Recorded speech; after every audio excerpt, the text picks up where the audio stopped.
Yo, what's going on?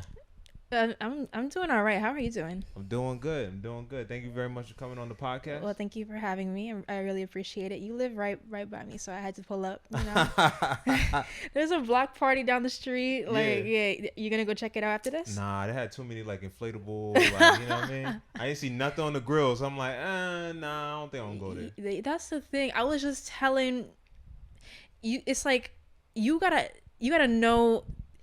You gotta have that one friend who at least knows how to grill. Yeah. You know what I mean? Right. I feel like we're losing recipes just as a community. Okay, we losing recipes. All right, let's get into it. In real life, like literal recipes. You know, like nobody has the barbecue backyard sandals no more. You know, nobody even knows how to turn the grill on, and right. Yeah, listen. We need that back. We need that back. That's true. So, all right, what's a recipe that you feel like is like going, like it's gone, like you kind of like, damn, like this really might be lost in like 2020, like I don't know, 2028 or something. You know how in the cartoons niggas used to put jackets over the puddles for the ladies to step on? Yeah. Bring that shit back. You want to bring that back? Why you want to bring that back? Hold on, wait. Why you want to bring that back? Listen, if you're willing to ruin the Montclair for me. The Montclair? Yo, that's how you want to do it? Take the chinchilla off so that I can step over the you know what I mean? Bro, yo, these puddles in New York are a little dirty. They're a little too dirty for these nice jackets. No, and that's so crazy because you just said that, and my mind is going back to the last winter. Right. Remember all those lakes? Yeah. We just had to like jump over, like the melted snow, just nothing but water, or even when the rain gets really bad. You know what I mean?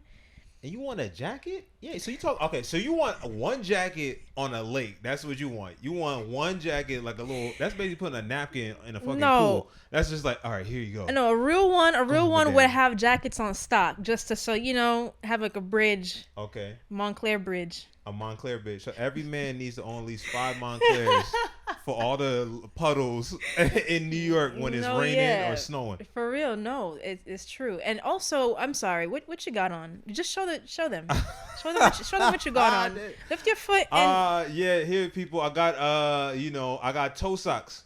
You got the grippers out. The grippers, hey, concrete crunchers. Hey, whoa. Sidewalk steppers. What's up? Whoa. You conflicting a lot of things together that's hurting me. Okay. The dogs are out, but not out at the same time. I don't think you can ever say a guy has the grippers, okay? So that's one.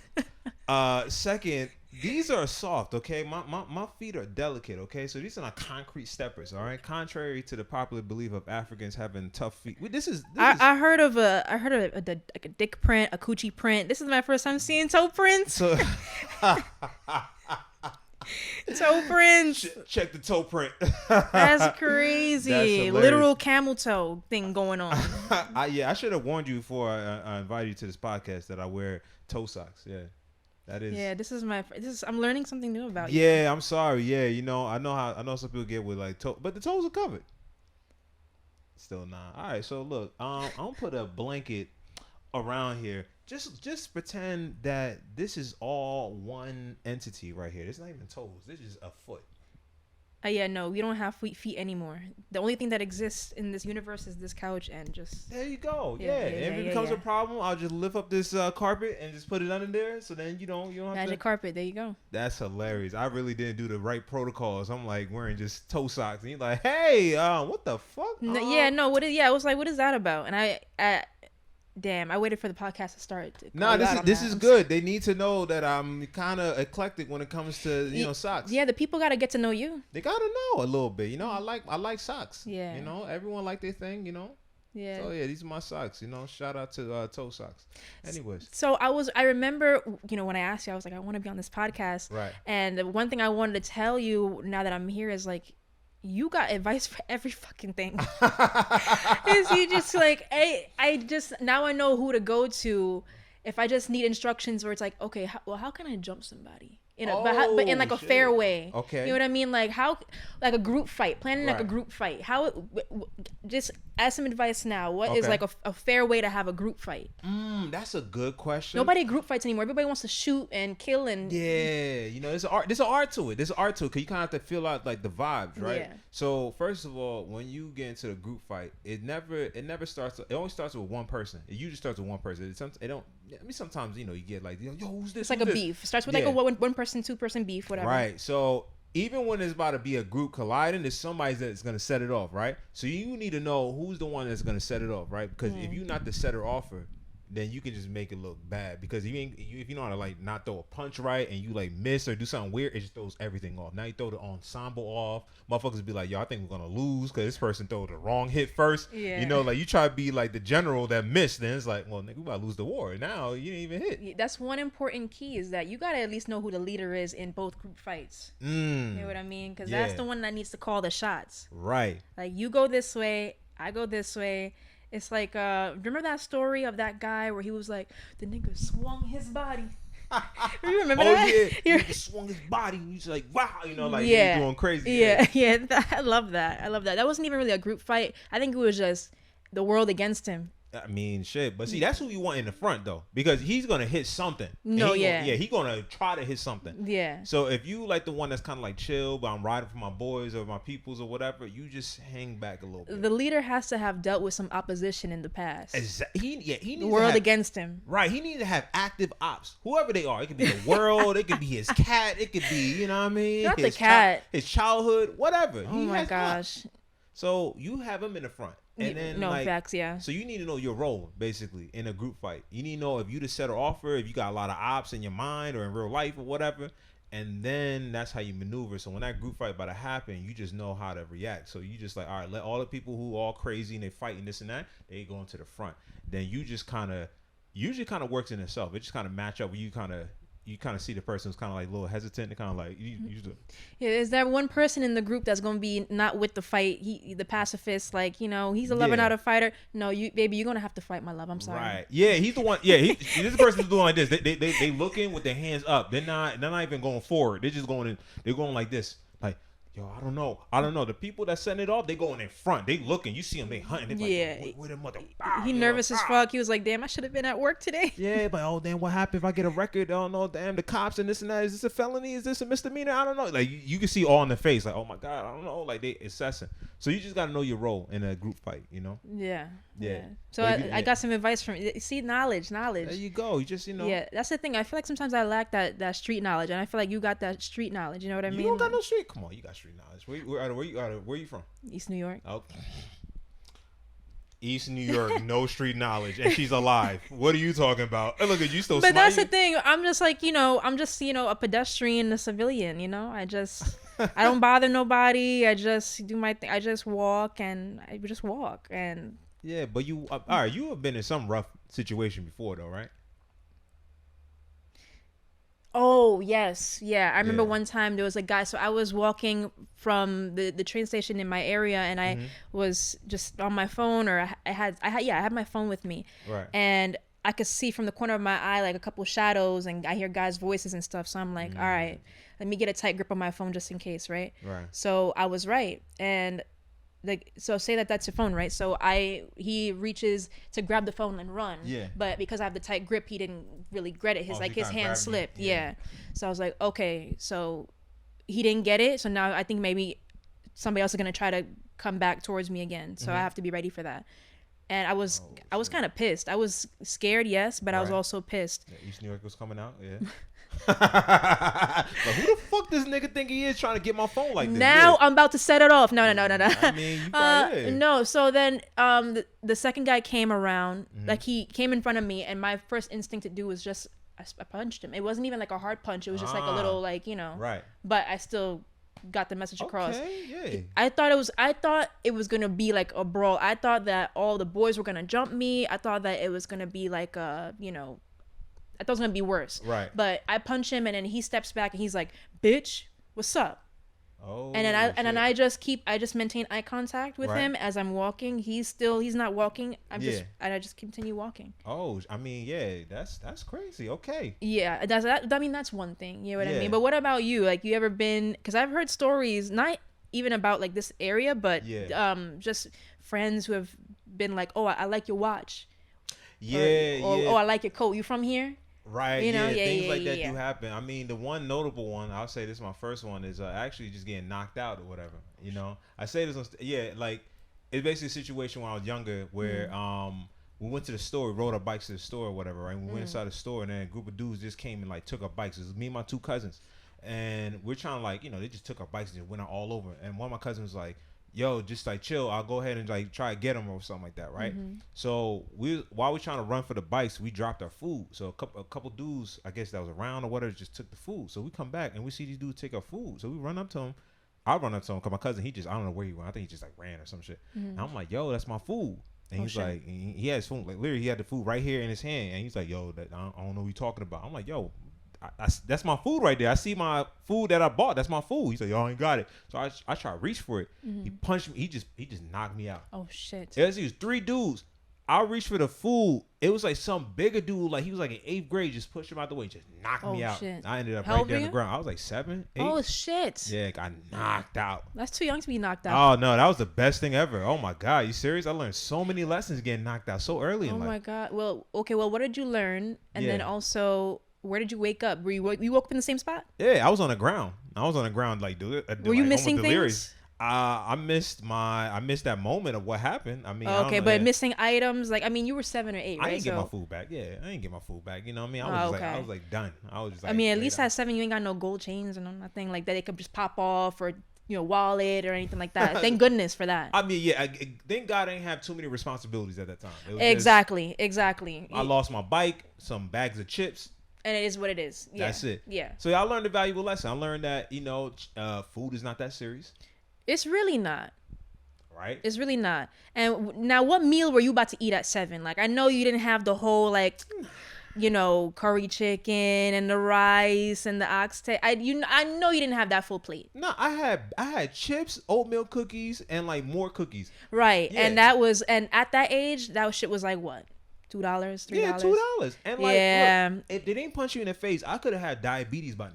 You know what I'm saying? So thank God they punched me in the face, because I didn't eat that food, which kind of put me on a path to health. They were like, give me that shit. You're not hungry. You ain't hungry. Yeah, you don't need this. You don't get diabetes when you're in your 30s. And I'm like, oh, all right, cool. Thank you very much. I'll thank you in advance when I get there. No, yeah, that's true. Damn. Yeah. Okay, so maybe then it is an appropriate time to be knocked out. But there's a time where look, I mean, you know, not to say people need everyone, but it is a learning thing that happens, right? Because there's no like, well, maybe back, that was wrong. I know whatever you thought was supposed to happen, it didn't fucking happen. So you need to reassess. I mean, just going back to that conversation about people don't even want to fight, like actually just physically just get it on no more. It's just everybody wants to just shoot now. Right. It's like, damn, we need to, that's another recipe that we're losing. We need to just kind of bring that shit back just a little bit. And it has to be, obviously it's like, you know, 2 consenting adults, right, you know, fight it out. So how would you bring back fighting? Like, what be okay, so what would be your I mean, thing? This is not for me to do. I'm one of those pacifists. No, yeah, but you brought it up now. Okay, so I just know, I feel like, honestly, I say that because, you know, if we're gonna cut back on like gun violence, you understand what I mean? So it's like, you know, if we're gonna settle our differences, then you box it out. Okay, so all right, so set it up. Like, all right, so say for example, somebody has a dispute. Like, all right, you was talking to my girl or whatever. Right. Say it's you and me. Right. Say it's you and me. Yeah. Yeah. All right. So okay. So say for example, I accuse you of stealing something or whatever. Right. Like, I'm like, yo, you came to my spot or whatever. I'm missing something now. Yo, we got beef now. Yeah, right? And I told you, no, I don't got your shit. And I'm like, yo, you the only one who came here all day, so I don't know what we talking about. I always had this right here, and it's just gone now. And I feel like you making shit up, and now I got beef with you too. All right, so like, yo, what's up? Like, you trying to call me a liar now? Cause yo, you're a thief. So how can I believe a thief? Well, I ain't calling you a truther. No, I'm just a truther. That's a Drake and Josh quote. Well, this went off the rails. You called me I'm not a truther. I never heard that before. Damn it, you're a pacifist. What the hell? No, that's Drake and Josh right there. That's a quote right there. But no. So now we got beef. So don't ever say that in the street though. You're not a truther. It's like, all right, well, yeah. See, that's the street shit that I'm missing. It's like, you know, you watch too much Drake and Josh. But shout out to Drake and Josh. It's a good show. Very good show. Yeah. So now we got beef. Mm-hmm. So now I'm like, okay, we gotta settle this. So now you and I meet at whatever park or behind wherever. Okay. And we gotta get it on, and it is what it is. Right. And so now, say you're in the wrong, right? So this is how it was set up. So say you're in the wrong. Okay, I'm in the wrong. And I whoop your ass. Okay. Now after that, you know, obviously we shake hands. We don't even have to shake hands. We can just sit down after the fight. Yeah. You know, take care of whatever, put ice on whatever, and I can sit down and talk to you about why the fuck I did that, why I whooped your ass, why you were wrong. Okay. And it's settled. You know what I mean? And then ideally you'd be like, all right, shit, yeah, you're right. Wow. You know? You know what? Yeah, you're so nice. Yeah, because like even in this scenario, like there's so many gaps. I'm just like, fight. Because listen, just get some ice. Because ideally I don't want to fight at all. All right. I don't want to fight at all. But if it gets to a point where it's, say you beat my ass and I'm in the wrong, and you got to talk to me about, listen, this is why I whooped your fucking ass. Yeah. Oh. And we, you know, it's a conversation after, so that we can come to a mutual understanding about why the ass beating was taking place. You know what I mean? You probably talked your way out of a lot of fights, haven't you? Yeah. No. It's just that I've never really gotten into a point where it's like, oh, come on, put your dukes up. Really? In East New York now? No, because I mean, I don't know.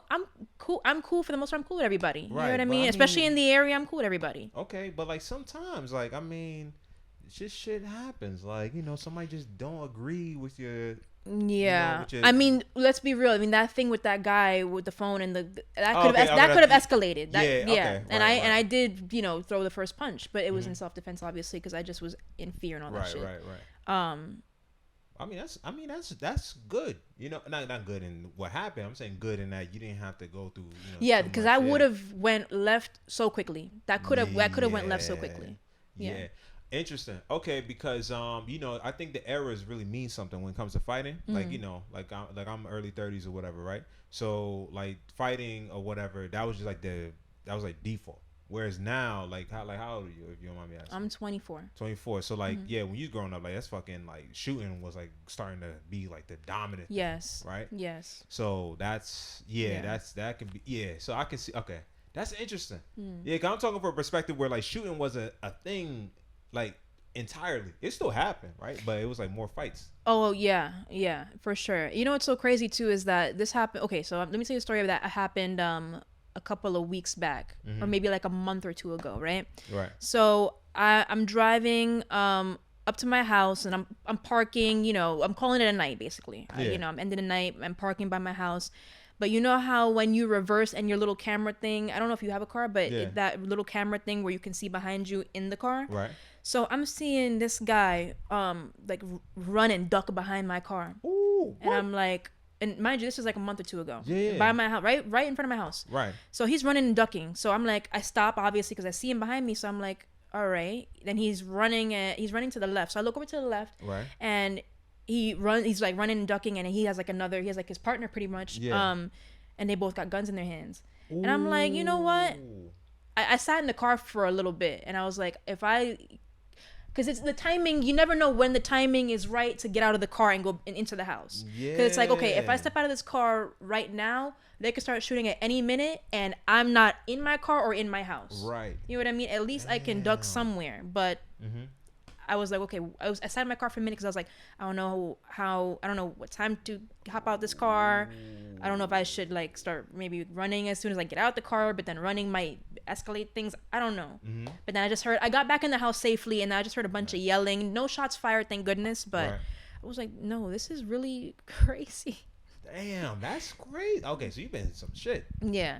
I mean, it's not even the first time. Well, there was no shots fired, but there's always been shootings here and there, you know, in front of my house. You know, like there was one time a bullet clapped my mother's car mirror, the right one. Oh damn. Yeah. That's yeah. Whenever you see that shit, like like the after effects of a shooting, you be kind of like, damn, yo, that could have been right there. No, like, it makes it very real. It makes it very real, especially like when like it's like when shit is actually damaged and that shit belongs to you. Yeah. Like imagine if you were in that car, like come on now. Like yeah, that shit would be crazy. You be like, oh shit, this is wild. Yeah.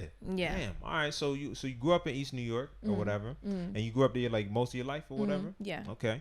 And how you feel like that, like kind of, because you know there's a lot of assumptions about East New York, right? Like it's like a rough area. Everyone there is just kind of like rough or in general or whatever. It is. It's true. They are. All right. So all those stereotypes, I'm assuming, is real. Yeah. Okay. So I just want to make sure I'm not setting it. No. Yeah. It's real. Okay. What's one stereotype or what's one thing about East New York you would say that a lot of people don't know? Like that you assume a lot of people don't know about East New York. It's a normal area though. Like if you can leave your house and walk around and you'll be totally fine for the most part. It's not like you'll walk out and you gotta run and duck from shootings all the time. It's really not like that. Everybody is a normal person that goes to work like everybody else. You know, and I mean we can say that there's like that stereotype about black people in general where it's like oh like we're dangerous or we're you know or we want to fight all the time and steal and all that. But we are just normal people that just. We go to work, we go to school, you know, we have girlfriends, boyfriends, babies, lives. You know what I mean? It's like we are just normal people. You know what I mean? And there's people that want to fight in every race or want to steal in every race. Like, that's a fact. Yeah, and it is what it is. But I feel like there's that sort of one type of personality that gets put onto us. You know, especially if you're meeting somebody new and they're not black and then they look at you. I don't know if you've experienced this, but sometimes they might look at you and they might already have this story told about you just looking at you. Yeah. Where it's like, oh, I see your skin color. I know what you're about. Of course. Yeah. I mean, yeah, it's a black person. And it's like you have to sometimes, not have to, because it's all a choice, but you sometimes feel, I don't know if you feel like this way, but maybe I'm saying the collective you. Yeah. You might feel like you have to walk into an interaction already sort of apologizing for yourself a little bit, or making up for yourself, or you know. Or standing up for yourself in some way. Right. You know what I mean? Yeah. And it's like, damn, you got to work so hard. And all I'm saying is just like, hi, how are you? My name is. Yeah. You know what I mean? Right. And it's already a story being told. You know? Yeah. No, that's a good point. And you know, I think like when somebody comes from like a certain area too, like you know, obviously usually being a black person, that comes along with just those assumptions and stuff you got to deal with. I think also you coming like from a rough neighborhood or whatever also adds like a extra like thing that people put on you. Yeah. But do you feel like you kind of deal with that internally a lot more? Because like, not nobody's gonna just ask you sometimes like where you from or something like that. They might just talk to you first and then get to know you, then ask you. But do you feel like you come into certain interactions with some of that weighing on you already? Like kind of like, damn, you know? Yeah. I mean, I don't let it come out. Obviously, like there's just things that sometimes I think about, but I'm not gonna say it. You know, for example, I've been in a classroom where I've been the darkest one or the only black one, or maybe there's like just one other black person, and I'll look around and be like, damn, I'm the only one here, or I'm the darkest one here. Yeah. You know, and I notice it. I don't call it out because I don't want to bring it to attention. I make my mental note. Right.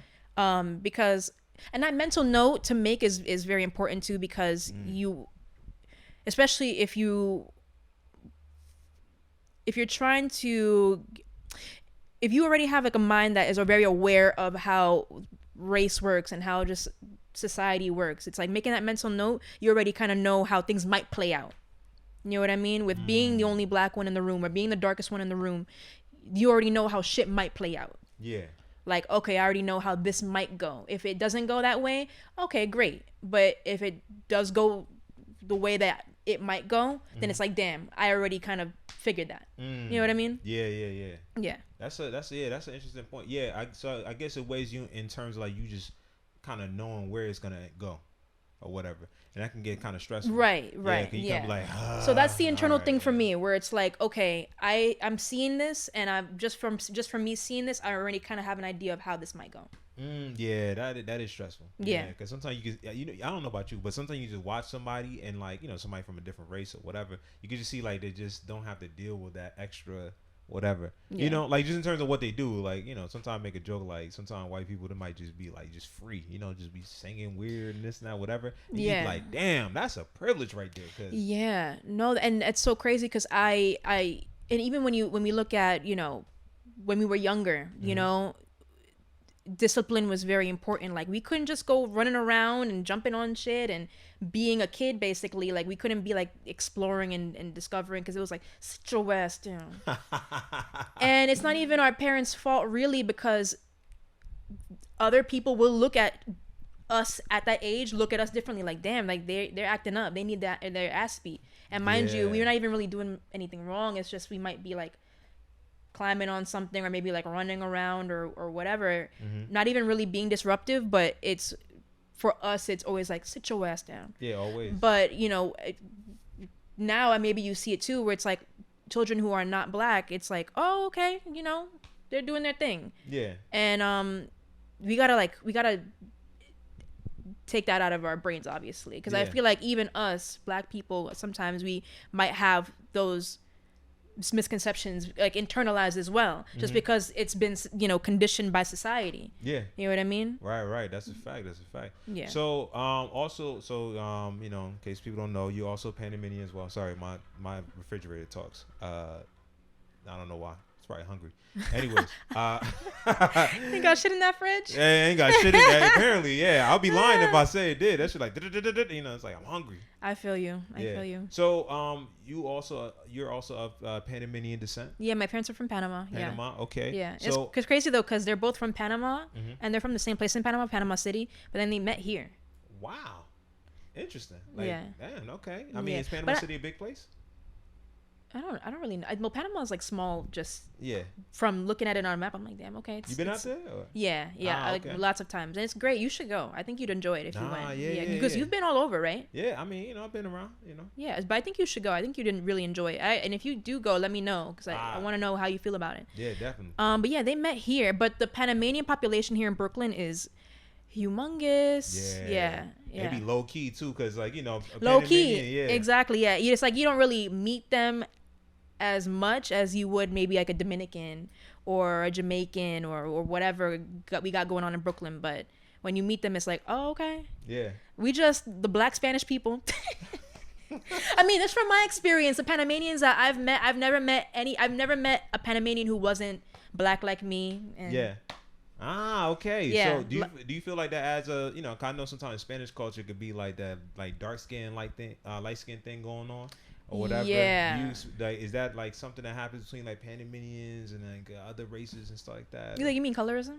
Basically, yeah. Yeah, that's not only Panama. That's every country. That's here. That's everywhere. And it is. Yeah, and it is what it is. And it's very hard because I'm more I'm on the darker side.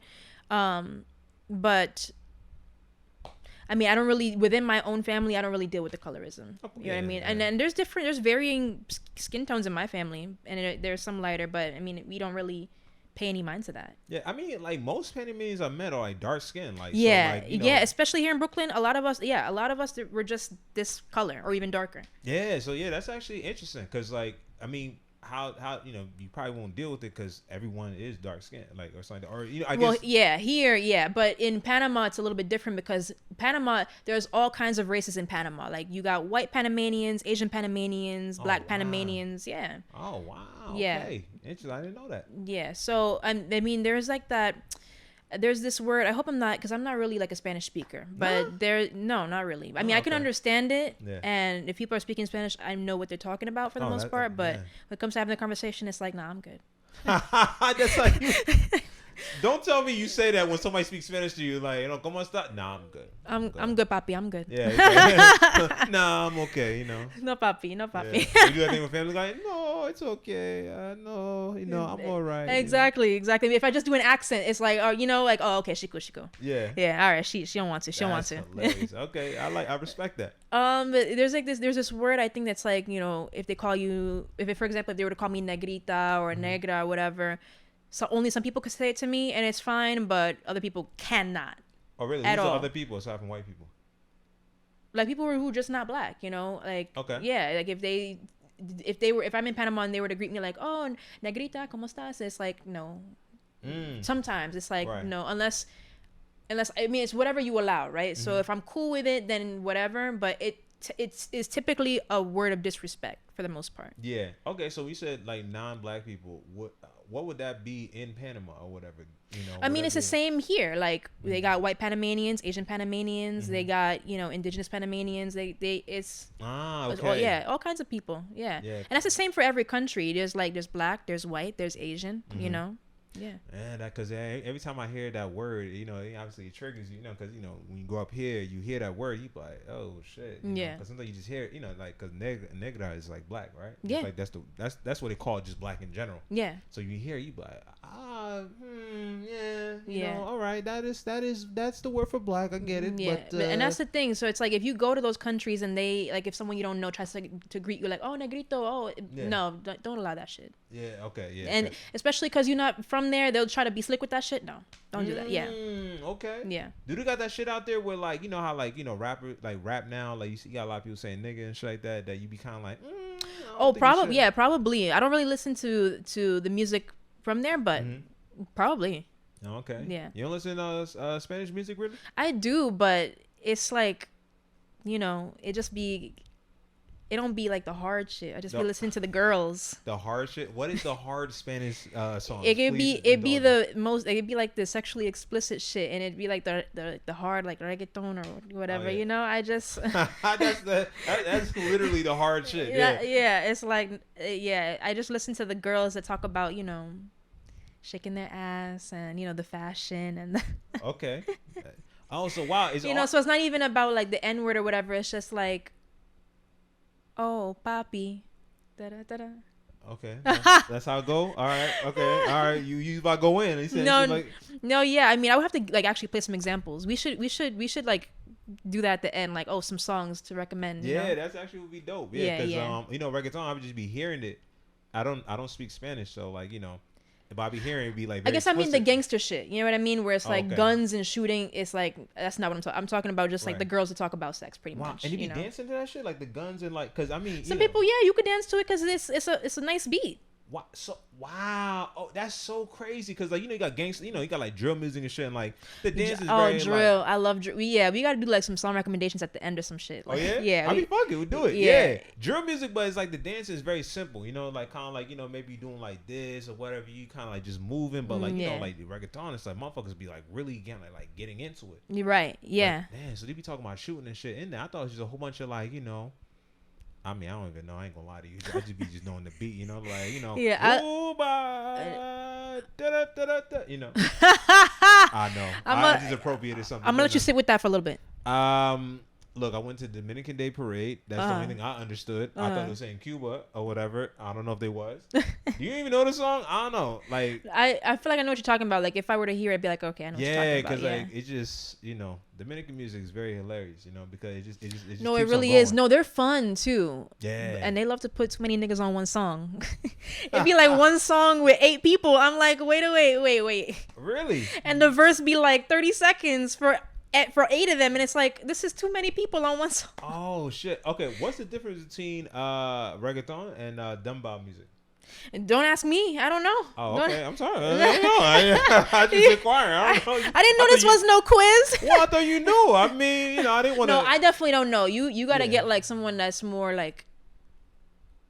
Well, I mean, you hear something. It's kind of like I don't know country music, but like if I hear something, I'll be like, all right. Yeah, for me, I guess maybe I'm not that musically inclined. Where it's just like I listen to everything, and maybe I know the basic genres, like okay, pop, country. Yeah. Rock, metal. Okay. But I do listen to everything. Like I feel like listen, this is my thing. As long as you put passion into it, and I can hear that, if I can hear that you like what you're doing, then I like what you're doing. Man, you know what I mean? Yo, you don't like all music. No, like all kinds. Like really? It's not like as long as it sounds good. First of all, like the beat gotta be nice. Your voice you gotta have me hooked by like the first 30 seconds. Like if the first 30 seconds is playing and that shit is whack, I can't. Yeah, but suppose they're singing with passion. Suppose they're really passionate about that's what the they're thing. singing. Yeah, that's the thing. If you're singing it with passion and you're talented and the beat is nice and I can hear that you like what you're doing, then I'm gonna like what you're doing. But if I feel like you don't give a fuck, then why am I gonna give a fuck? I mean, there's people that give a fuck and like their music is trash. But that's the thing. It's like if your music is just trash, your music is just trash, and I don't know what to tell you. Then I can't hear it. But you know what I mean? I just can't hear it. I don't see it for you. So they gotta be passionately good. Yes. Okay. Yes. Right, exactly. Cool. Just make sure, cause you was like, yeah, don't gotta just be passionate. That's it. It's like, but they gotta be passionately good. Yeah, they gotta sing on key. Passionately talented. Really... Yeah, exactly. You can't be off key. How the fuck you off key on the record? I mean, there's some people. Whitney said it best. She was talking about somebody, and she was like, she was off key on the record. Yeah. Why are you off key on the record? I mean, now we live in a crazy time where you can just like sing, literally, just people just repeat words, and it'd be like it get viral on Instagram or whatever. There's this guy called I don't know, I think he's Miles or whatever. This dude just rap. I don't know. He had a song saying like I'm in Hong Kong or whatever. I think I remember that song. Yeah, he's like I'm in Hong Kong. Is somebody looking for me? I'm long gone. I'm like, oh nah. I'm like, oh nah. I'm like, yo. Oh what? No, that's crazy. Yeah, and the beat is like off key. It's like all over, but it's getting like a lot of views. You know? Nah. I think it's absurd, but after a while, it's like, yo, like that's giving Fisher Price piano. Yeah. Remember Fisher Price pianos, the little baby pianos? Yeah, like the. That's what it's giving. But somebody made a beat. Like somebody put a effort into a beat and then gave it to him and was like, yo, here you go. And then he just did that, and that's his whole thing. It's like, wow, like, you know, or even, you know, you got people that sing songs that it just like have a nice hook and that's it. You know? Yeah, a nice hook that can only get you so far. It's like, come on now. And then people don't even do bridges in their songs anymore. It's like people used to have some fire bridges. Beyonce, the B-Day album, packed with beautiful bridges, just as an example, for y'all to go and listen after you hear the podcast. Check it out. Yeah. Ah, that's interesting. Okay. So, all right. So what, because when we met in like, let's just say in art class. Yeah. Yeah, that's the nice way of saying it. Right. But what do you, not want to say what do you do, but what would you consider yourself as? Because I know you're an artist, but like you know, I kind of feel like you do a lot of things. Like yeah, I'm, you know, a therapist. I'm definitely not a comic. When it comes to a room full of comics, I call myself like a pedestrian. I'm a civilian. I'm a pedestrian. Like I don't do none of that shit. I don't get on stage and make people laugh. That is not something that I can do. I could probably maybe host. Like, all right, how y'all feeling tonight? You from New York? Make some noise. All right, give it up for your next comic. All right, bye. That's the only thing you can trust me on doing. I can do that. Okay, you can talk into a mic. That's good. Yeah, I could at least like keep the crowd hyped for the next person that's coming on to actually make y'all laugh. You know what I mean? Right. So, well, yeah. So therapist. Yeah. Okay, so how'd you get into being a therapist? I mean, that's just something that I always wanted to do. You know what Really? I mean? So. Wow, and you're like practicing, like you do therapy, like not right now, but that's just what I'm licensed to do. Okay. Do you do maybe I not put that on camera, but I do not do unlicensed therapy. Okay, just as that's disclaimer and side note and front note. Okay. No unlicensed therapy. Hell no. Now that's something different. Like if I'm giving advice to a friend, you're not supposed to give your clients advice in therapeutic sessions. You're not supposed to give advice. You're only there to, guide the client to make their own decisions for the best outcome for them in their life, so that they can reach the best solutions and results in their life for them. But when it comes to giving advice, that's a no-no, because that's you putting your personal input. But when it comes to having dinner with the girls and having drinks with the girls and giving advice and talking shit with the girls, that can feel therapeutic, right, obviously, but that's something that's totally in a different ballpark. You know what I mean? Wow. So you can't give it. Okay. So suppose somebody asks you for advice. Like, what do you like? There are ways to give a client advice. You can maybe ask. So for example, say you're my client, right? Mm-hmm. And you might tell me something, and right, I'll ask you like, can I give you my opinion? Okay. And then the ball is in your court for you to say yes or to say no. Right. And then we can leave it. I mean, it goes however it goes. Or if you ask me like, what do you think? Honestly, what do you think? And then I can put me in a position to say, look, I do think that. Okay. But just in general, and it's very case by case. You know what I mean? Like that, there might be some cases where that never happens, where that conversation is never had. But generally speaking, giving advice is a no. Keep your personal input out of it.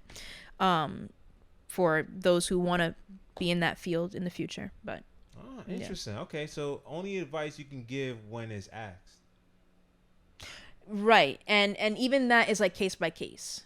You gotta be careful with it. Yeah, because sometimes you say, for example, you might ask me like, well, what do you think? Like, what is your take on it? What is your opinion on it? I might have to tell you like maybe I'm not sure if that might be helpful for you. You know. Okay. Yeah. Wow. Yeah. So that's just it's very case by case. Yeah. So all right. So on the path of being a therapist, do you also have to go to therapy? Like, can a therapist just be a therapist without I'm sure therapy? it helps. I'm sure it helps for everybody. Going to therapy, you kind of have an idea of what the hell it is. Right. Because you're experiencing it. Especially if you're trying to get into the field, then you kind of get that experience of being the clinician and being the client. You know what I mean? Interesting. Okay. Yeah. I mean, I guess is it possible to be a therapist and not do therapy yourself? Like, is there some review board that kind of I'm sure there are some people who are therapists and maybe have been to therapy once or have never been to therapy. I'm sure that is also the case, but I think this is just what I'm thinking. I'm not sure if it's true or not, but I do think that it's more common for therapists to have gone to therapy regularly at some point in their life. Right. Yeah. Yeah, because I mean, also like I'm assuming the process to be a therapist is like difficult. So like you kind of have to be in tune with yourself. Otherwise, you just be like a toxic therapist, you know. And then also when you think about it too, it's like people who are because there's especially in our culture, like the older people in our culture, Black culture, or even not even just Black culture. I'm sure there's other cultures too where it's like the older people who don't really get it, who are like sort of skeptical to the idea of therapy and have never been to therapy. They're not going to be the therapist or the client necessarily. You know what I mean? Right. So they're kind of just out of that field altogether. Okay. You know? So, I mean, it's very, like, it's kind of going to therapy and being a therapist sometimes, I don't know. I don't want to say it goes hand in hand, but I always say it does help. Yeah. Especially if you're trying to get into the field. Maybe you could just take, having a couple sessions just to maybe get, like, an understanding of what it feels like to be in that seat as a client. Right. You know what I mean? Yeah, that would help out. Yeah, it'd be kind of like if you was a basketball coach but you never played basketball, you know? Yeah. Right. Yeah, like you telling somebody like pass the ball but you never passed the ball before. You like, just pass the ball. How do I pass the ball? Just throw it. You know, you like, what? Like, what are you talking about? You know, it's like, oh yeah, my boyfriend, blah blah. Just dump his ass. What? Like, yeah, that's the thing. That's a good point because for me, I've never played ball, so I'm not gonna be the coach or the player. Like, yeah, I'm not skeptical of basketball. Right. But sorry, that's how my mind works. I'm like, hey, so it's like basketball. It's like sports, right? Like, yo, you trying to be a coach? No. It does make sense. It does make sense. But say if I'm not a sports person. Like, I've never really cared for sports. Like that, if we were considering it me being like a sports skeptical or whatever, I've never really cared for sports. So I'm not gonna play. I probably might not. Maybe I will. Yeah. I'm not gonna play sports anytime soon, and I'm not gonna be a sports coach. Like, it doesn't. What sense does that make? Yeah. You know what I mean? Yeah, true. Yeah. You got to know the game, kind of. Right. Interesting, huh? So you gotta so it's best to be have a therapist before you are a therapist. Yeah, and I mean that's the thing too. Is like the books can only teach you so much, especially if you're learning, and this goes for any field. The books can only teach you so much, but getting that hands-on experience and getting that in-person experience, or just having that hands-on or that actual when you're in the field. You gotta be in the field, right? Right, Yeah. We out there. You gotta be out there. Yeah. My therapist gotta be in the field. No. Have your heart Exactly. broken. You know what I mean? I can't have a therapist who never got their heart broken. And that's the thing too, because it does. Especially if you and a client have gone through something similar, it makes it easier for you to have that empathy for that client. Obviously, having that empathy for clients is very important. Very, very important. So even if you don't understand what a client is going through, still getting an idea from them whatever they're experiencing, what that felt like or what that feels like for them, and still having having that empathy, very important. Yeah. Wow. Okay. So So therapists should have their own therapist. Not should. It does help. Okay. Let me put that. Okay. Not should. Yeah. Whatever. All right. But I guess also you kind of need a therapist that's like lived a life to some degree, you know, because like I would imagine like you you kind of a good therapist. I mean, again, I'm not a therapist. Yeah, I don't want to whatever, but you know, and you say whatever you want to say, but I guess any therapist that I had or whatever was one that worked out, was one that just kind of had experiences, you know. So like they pulled from it. You kind of like, oh shit, all right, this motherfucker really know. It's kind of like, you know, somebody talking about something they've been through it, and you kind of like, oh yeah, I never thought about it that way, and they kind of know it because they've been through it or something like that. I don't know if that's like also a another factor involved. Like say for example, if somebody wants to do relationship type of like therapy, but they they never been in a relationship or something like that, then it's kind of like, you know. Exactly, yeah. And that's the thing, clients ideally will have an idea of what kind of therapist they're looking for already. Yeah. For example, say this might not be true for you, but just say for example you're a black man, right? So yes. You are, right? I'm just making sure. I'm looking at you. Yeah. Yeah, I think this is kind of white though. I don't know. This is kind of tan. I might be. No, yeah. Our palms and the bottoms of our feet. You're like, what the hell? I might be quarter Spanish. I don't know. I might be Dominican. I'm Dominican on this side, but I'm black on this side. I'm dead. Yeah. No, but so you're okay. So, hey, you know? But just you as a black man, I'm not saying this is the truth for you in real life, but just say you as a black man, you might want a black male therapist. Yeah. You know what I mean? Just because there might be that level of cultural understanding. You know what I mean? Yeah. Yeah. Yeah, that is a fact. Yeah. Yeah, I tried a couple that wasn't, and then yeah, I think actually I had a friend who tried a therapist is like white and my friend's black, and it was just like the racial component. It was not even for him. He was trying to make it not so. He was just kind of look, I got fucking problems. I don't give a fuck who I'm talking to. These problems are not based on race. I just need to solve this shit. But then obviously it did come to some of that, and the white therapist kind of like basically trying to not look like they're not racist. They're trying to look like they're not racist or try to base things on race, but it's kind of like was. So it's like an interesting dance, and that dance was like, it's kind of like, look, it is what it is. Like like just don't try to be too safe with it. Just let's talk it out. Right. And really be real exactly. And some therapists, if they're not, say for example, if you're seeing like a white female therapist, for example, she might bring it up and say like, I noticed that you and I are different. You're black and you're a guy, and I'm white and I'm a girl. So how do you feel about that? You know what I mean? Yeah. So some might bring it up, and ideally it does help, and it is their responsibility at some point to bring it up. If it does come up, sometimes it might not get talked about, but if it comes up in conversation, like for example, if you go into a session and you're talking about your racial experiences with race and with just society in general and how your race may play a part into it, then she might bring it up like, I noticed that you being black and you being a guy and me being white, me being a woman, how do you feel about that? And then then your answer is whatever your answer is, and that's kind of the culturally sensitive way to discuss it. But some there's maybe some clients who don't want to deal with that conversation at all, and they're like, fuck it, I just want a therapist who looks like me, and it is what it is. Yeah, I mean, it gets down to that. I tried therapy. I tried some therapist that wasn't like me, and I was like, oh my. Yeah, I had this one therapist. I mean, like, just the presentation was just not so good. Like, she had it in her closet and everything. You know what I mean? She had like kids running around straight down. It's kind of like, at first I was like, hey, look, I'm not here to judge. You know what I mean? Everyone, it was kind of like that. But then I had like some real issues, so I was kind of like, after a while, I was kind of like holding some things off. So then I was to make her feel better or whatever. Yeah, but it's awkward. Yeah, it was an awkward thing. And then I started thinking, I'm like, yo, I'm paying you a lot of money. Yeah. Nah, I can't.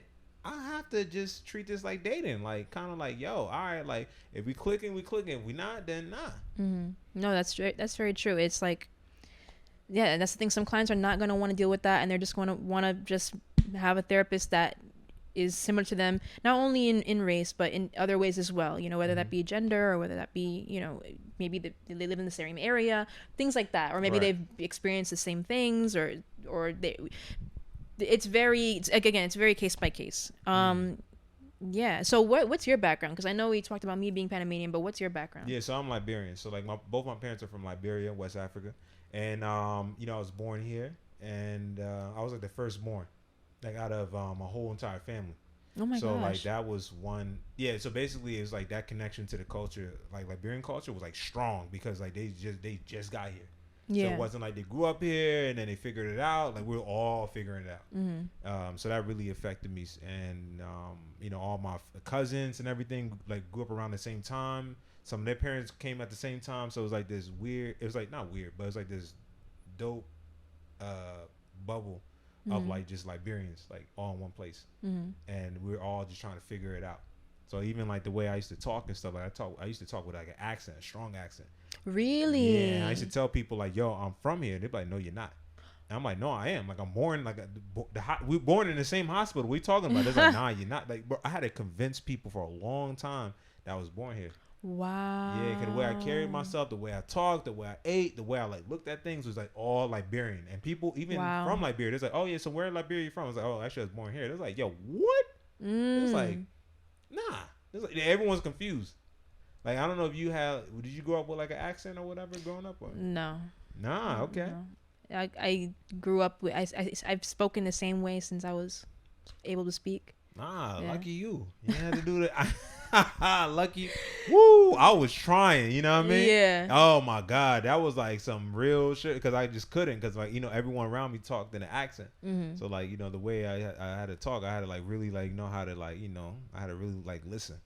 So shout out to Family Matters, Martin, all that stuff. Yeah, no, honestly, yeah, that's I've heard it's a very common experience where it's like the sort of watching shows and kind of getting like an idea of language and communication via those shows or shows like that. Definitely. Yeah. So when you go back to Panama, do you feel like you have to kind of switch on the like your other side or whatever? Like, you know. No, I just am who I am. You know, I'll maybe just practice my Spanish a little bit, but but other than that, you know, it is what it is. I mean, and it's when I'm over there, there's maybe like another part of me, but it's still me at the end of the day. Like there's foods over there that I can eat that are maybe not available here, like the chips that I like or, you know, certain meals or whatever.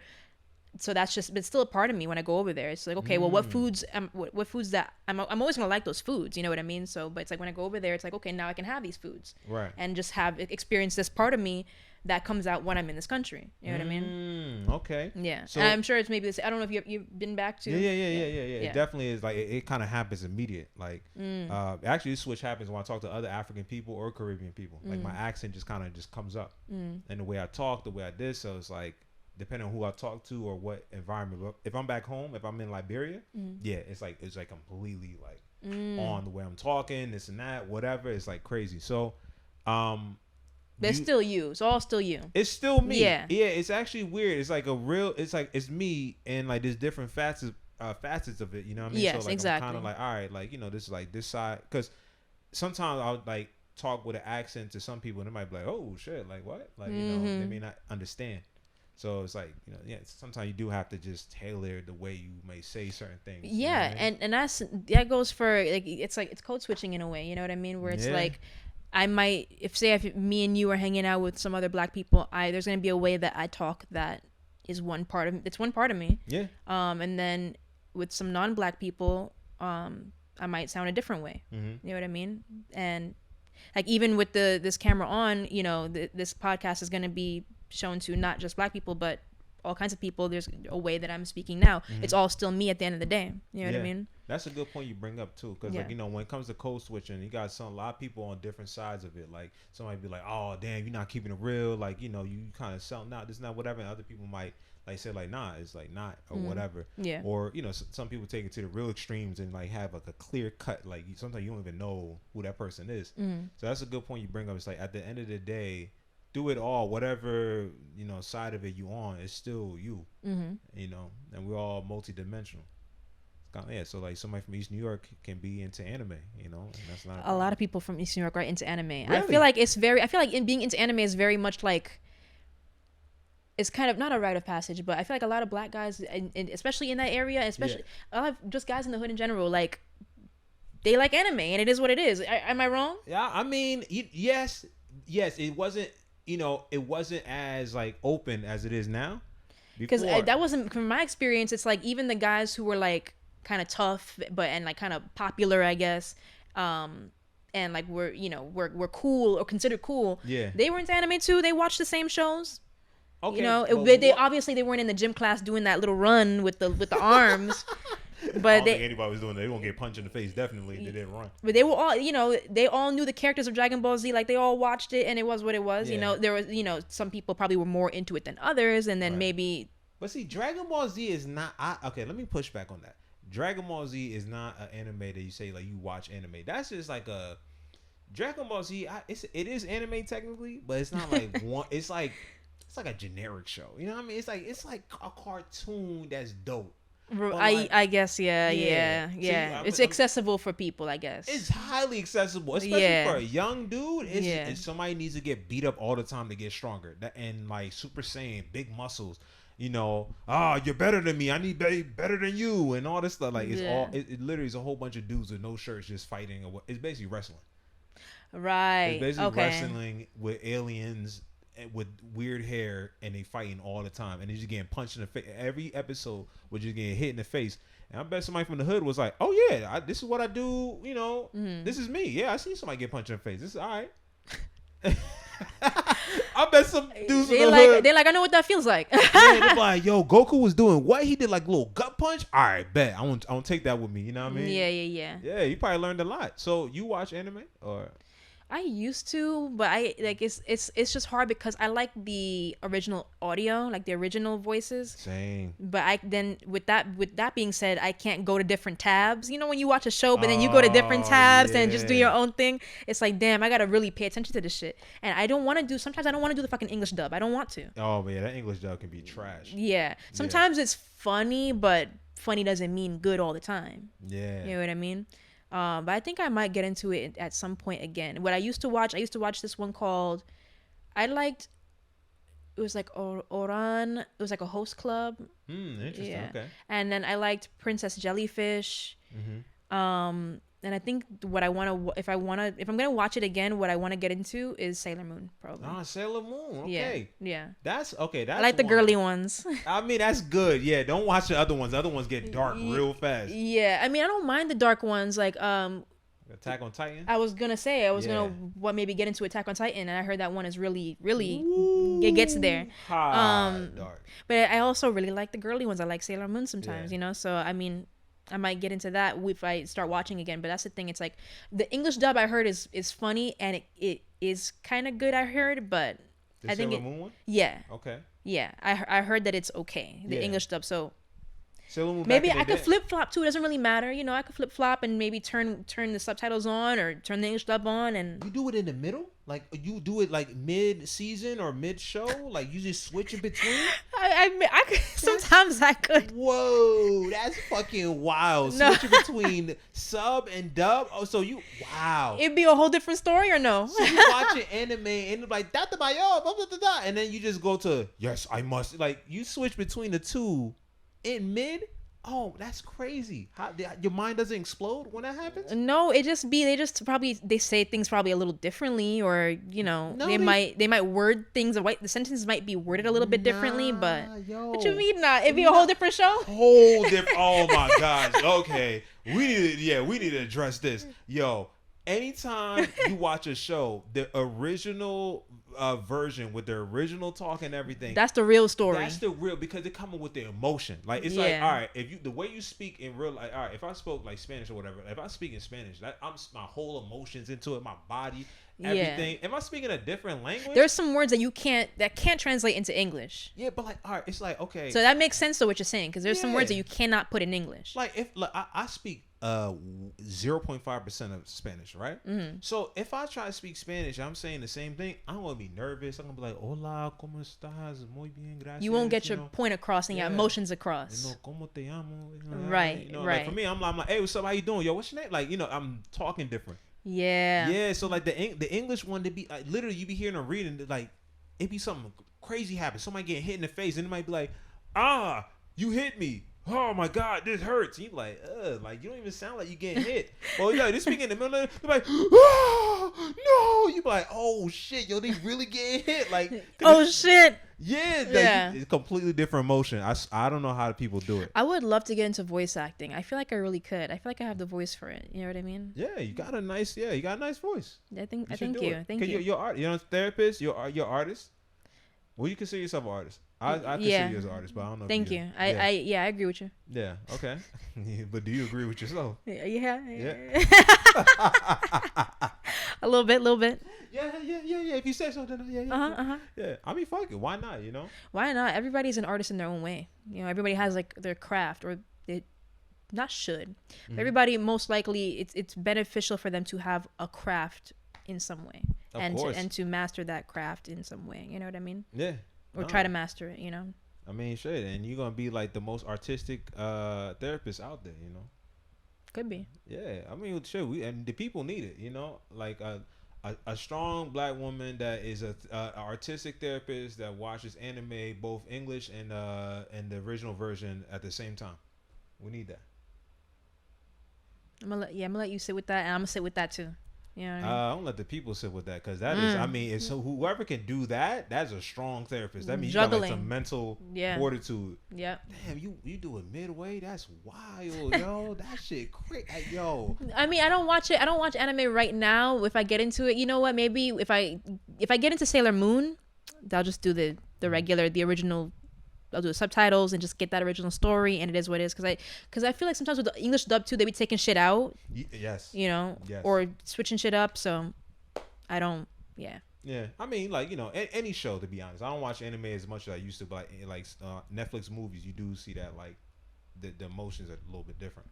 Yeah, and sometimes things are left out or things are changed just based on like the country change, because you know there might be something that the country doesn't want to.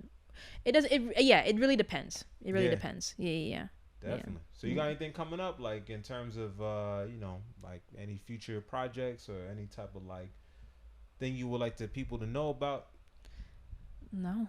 I'm a pedestrian. You're a pedestrian? Yeah. So with that being said, if you see me in the street walking, you just say hi, and I'll say hi to you back. There, you say hi, ask her for all the advice, you know, because she does have advices. You know, you do have advice. Yeah. You're a burgeoning therapist. You have some advice, but you have to ask, what should I do? Don't just come up to her just like, yo, like. I mean, listen, if you're not my client, then you know it is what it is. If we're like outside of a session and you're not my client and we don't have that therapeutic sort of thing, and you're just literally walking up to me on the street, then sure, fine. You ask me a question, sure, maybe I'll answer, maybe. Okay.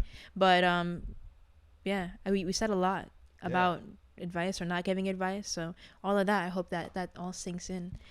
Wait, one thing I wanted to say. Okay. You know what? Oh, song recommendations. Yeah. Okay. Song recommendations. All right. So this is the song recommendation portion. So how you want to do it with the phone? No, I already got some in my head, but you want to go to your phone and you got some songs you want to. I got this this one or whatever. Is that all right? You talk. Yeah, let me start and then you do your thing. So we're gonna do PSA by K Flock. Okay, you want to play that? Oh no.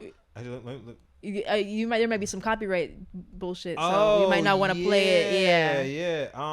Hold on. This is one. I mean, this is the PSA by K Flock, and then I think so and then this is the dude.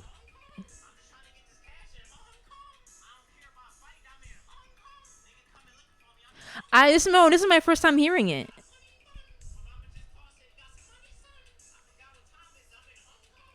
The drawing. So this came up on my feed. I don't know why, and I saw that. I'm like, yo, what? So I'm looking at it. I'm like, yo, how many people? This has to be like something stupid.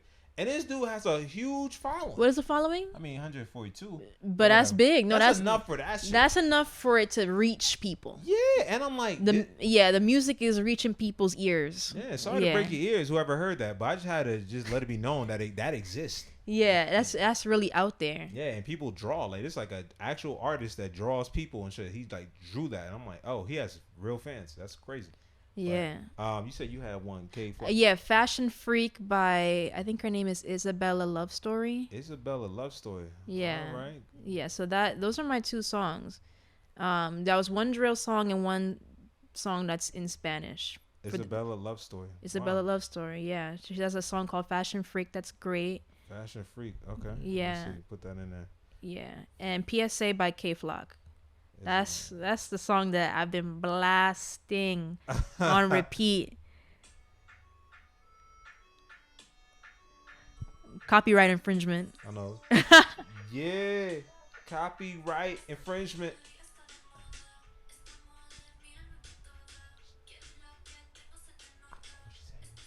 Right. No, the lyrics are there. Oh, it is. Yeah. Is it Spanish? I don't know. There's some English in there. I see bad bitch. La moda is fashion. Oh, okay. Me miro mejor que tú. I look better than you. Oh, okay. Talk that shit. Maquea.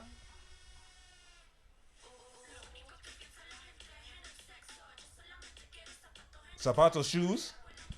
Yeah, I only Night. want shoes in excess, I think. Okay. That's sex. Okay. I have glamour. Oh. Oh.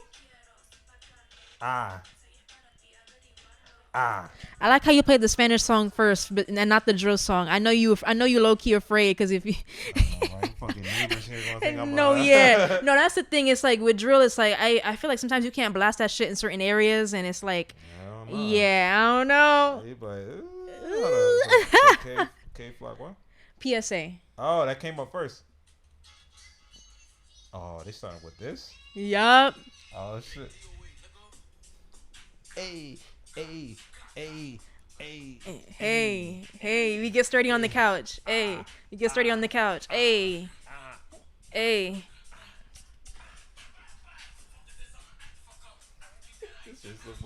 This is my song. All I do is wake up and turn this song on. That's the thing with me and songs is like I'll find one song that I love, and then that's just my song. I just open Spotify and don't even wait. I just put that song on repeat for the whole day. Wow. So hold on. Like, and this song will be on repeat in my ears all day for like 30 times a day. Wait, how do you listen to K Flock for this much time, like starting in the morning all the way to night, and be a happy person? How does that work? Hold on. So you listen to K Flock when you wake up in the morning. This is your favorite song, and you're such a happy person. Yeah. How does that work out? It's a lit song. You know, it's a good beat. It's too lit. It's a turn up. It's so lit that I'm surprised you even hit nobody yet. You serious? Hold on.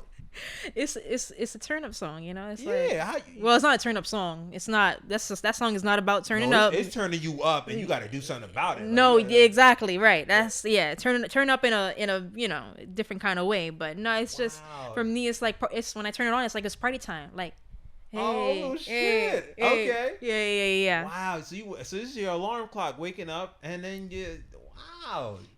Yeah. All right. So you're really before I even eat breakfast, it's like big day away, nigga.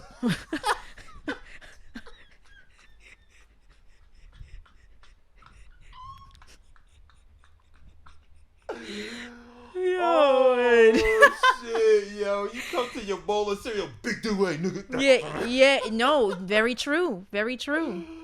Oh shit, that's crazy. Yeah. Wow. Okay, yo. So you got like a strong mental fortitude. Yeah. Listening to K Flock and not having no type of energy. Like, yo, I got ops. Like.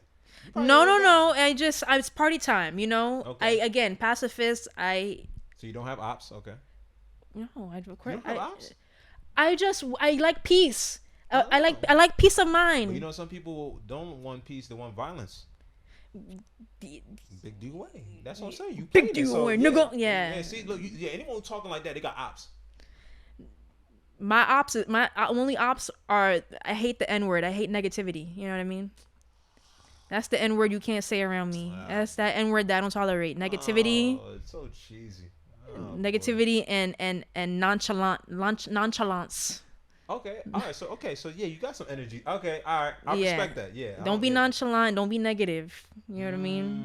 Okay. Come with that emotion and come with that, that love and positivity. Yeah. Come with that big DOA, nigga. You know? Yeah. DOA stands for, definitely over and an A, it's like a hyphen, right? So it's definitely over appreciating. You know what I mean?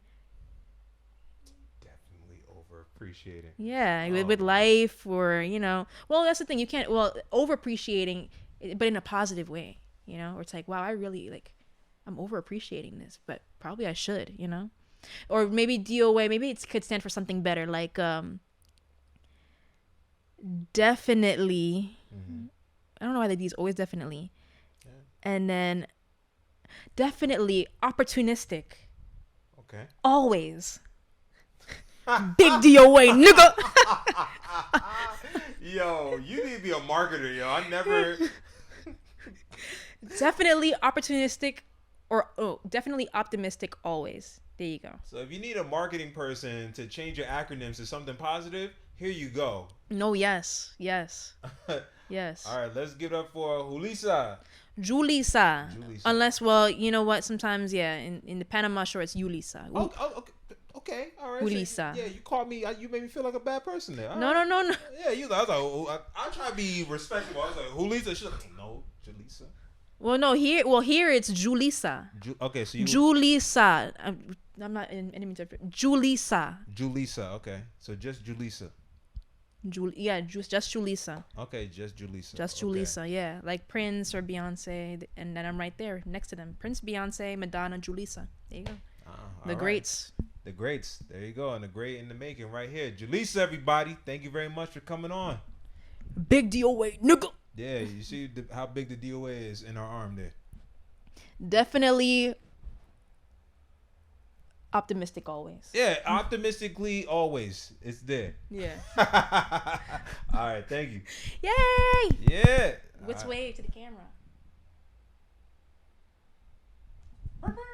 That's it.